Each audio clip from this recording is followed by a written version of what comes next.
It has been 5.5 months since I started the blog, The Inspired Improvement.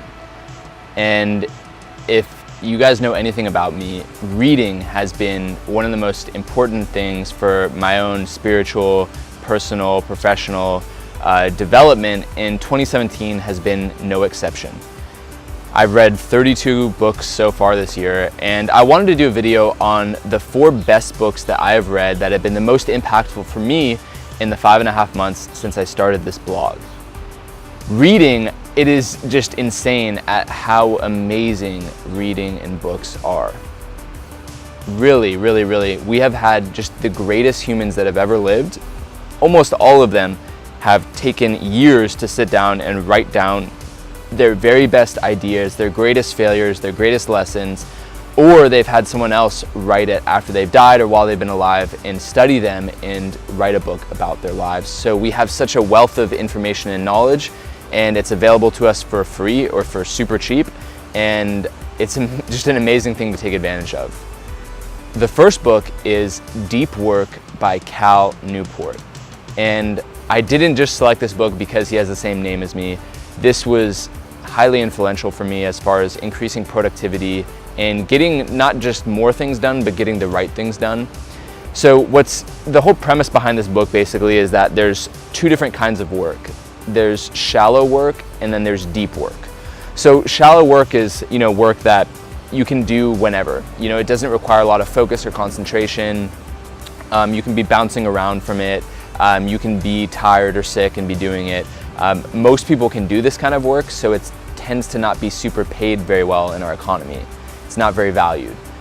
And then we have deep work. So deep work requires massive amounts of focus and concentration. It's difficult. We tend to procrastinate on it. While you're doing it, you want to be doing something else. And this is writing a book or computer programming. And because so few people can accomplish deep work, it tends to pay very well in our society. And what Cal Newport is suggesting is that fewer people can do deep work nowadays because of how fractionalized our minds have become because of technology, the internet, social media. And he's actually a very young guy, and I think that this book is especially good for millennials, but he doesn't have any social media whatsoever and never has, and he really destroys it, honestly. And I do think social media is cool. I'm a big fan of Gary Vaynerchuk and stuff, but after reading this book, it really made me rethink social media, and I've been on it much, much less after reading this book. And I definitely think it's a paradigm shifter, challenger, game changer for any millennials that are watching this video now. It's definitely worth checking out, especially if you do find yourself wasting time on social media.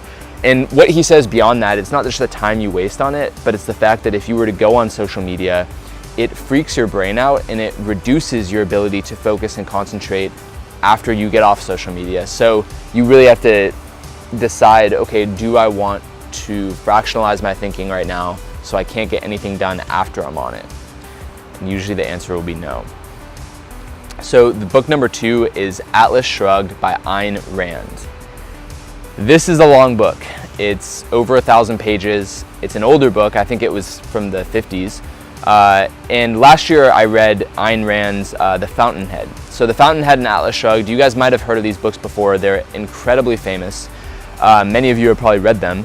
And they have been highly influential for a lot of people, a lot of very, very successful people. They're controversial books for a lot of reasons. Like, a lot of people don't like them. But her philosophy and her books are very, very well liked by a lot of people. And it's all about individualism versus collectivism. So the main characters in these books, they're fictional stories that her philosophy is displayed upon. And the whole idea is that the main characters are the individuals. So they can think for themselves, they're confident, they're strong, they have goals, they have values and morals, they love their work, and they don't compromise for anyone else, and they're honest in what they do. And then she pins them against the collective. So the groupthink, the group consciousness, society as a whole, which she paints as everyone running around with their heads cut off like chickens. And it's an amazing book. It's an amazing book. The Fountainhead was an amazing book. This is an amazing book. It's so deep that I'm gonna have to read it again, probably and again and again. And I know there's a lot of people that read her books once a year because there's so much in there and so much knowledge in there. So I definitely recommend checking that out. And really, the main thing behind Atlas Shrugged is that she paints a philosophy of self-esteem, which I don't 100% agree with. I think that it's definitely missing the aspect of God or the creator or, you know, a higher power or, you know, anything like that. It's kind of missing that aspect of it, and it's a little bit, you know, maybe narcissistic or centered on the ego. But that being said, it has some amazing principles and philosophies on self-esteem and self-reliance, and I'm a huge fan of that. The third book on the list is The Count of Monte Cristo by Alexandre Dumas. And I remember watching this movie in the movie theaters when I was a young boy, and I remember just being blown away by it. It's actually one of my favorite movies, and I don't watch many movies, but I really like it. And I definitely recommend checking the movie out if you haven't seen it. And because I had seen the movie and I thought it was so good, I was actually deterred from reading the book. And I noticed myself actually deterred from reading most classical literature. Really any older books that are classical, like I don't really have much of an interest in, but I've noticed a common theme, which is that when I shut up and just read the book and hold my judgment and actually just read the book, I'm always super glad for it. I'm always super blown away. And I'm probably gonna make a video on reading classical literature exclusively in a little bit, because I think that there's just such richness in there. And I used to only read nonfiction books, but what I found is that through reading the story of a classical novel, there's so much philosophy behind it, there's such high-level thinking behind it, behind these great minds that wrote it, that you're seeing that philosophy played out through a story, which is a very easy way to learn and absorb it. And I think we're apprehensive just because they're older and they're out of style and this and that, but if a book has been beloved for decades or centuries, my rule has been, and this sounds rude, but shut up and read the book. Like, just turn your mind off, Cal, and read the book, and you'll be glad you did. You know, The Count of Monte Cristo is amazing. It's much, much, much more in depth than the movie. It's very long. I mean, it's 800 or 900 pages, and it's just so rich in the languaging that it uses, and there's so much philosophy behind it. And as well, the Count, the same thing as Ayn Rand's books, he exemplifies a lot of character traits of the ideal man. Not all of them, obviously he's out on the hunt for revenge, and it's one of the most savage things I've read, just his 18-year hunt after these people, this very slow and calculated revenge. It's pretty crazy, but it's just a beautiful book, and when you read it, it's definitely one of those books that makes you feel more cultured or smarter from reading it, which is always a good thing. So the fourth and final book that I'm going to present here is Walt Disney, the biography of Walt Disney by Neal Gabler. And I touched on this book actually 2 weeks ago in 2 weeks ago blog, and this is just a classical biography, a classic biography that just really is, I love biographies so much. Like how I'm getting into classical literature, that was me 2 years ago when I got into biographies and autobiographies. And I think it's an incredible thing to see the life story of a very successful person laid out. And what really struck me about Walt's story is that he had one of the most epic come-ups I've ever seen. It reminds me a lot actually of how I felt when I was reading Arnold Schwarzenegger's book, Total Recall, where with Arnold's book, his come-up was just ridiculous. And then when he got to his movie days, that was a lot less exciting for me. And then when he became a politician, I lost like all interest. It didn't seem as authentic. It didn't seem that cool to me.